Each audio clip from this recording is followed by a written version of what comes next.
how big should your data be?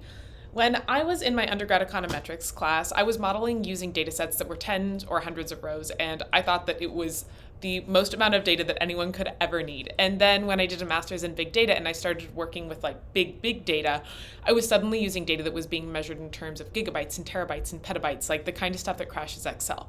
So how much data do you actually need? The short answer is that it really just depends on what you're using it for and how big of a change you're trying to detect. The shorter the change or the smaller the change you're trying to detect, the more data you're going to need to get the job done.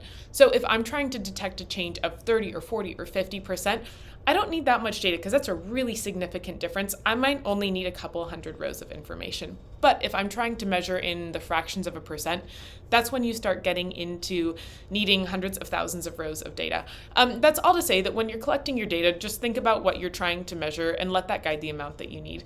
Statsig also has a great calculator on our website in case you're curious exactly how much you need for whatever test you're running. And if you're curious to learn more, also always feel free to reach out. Thanks.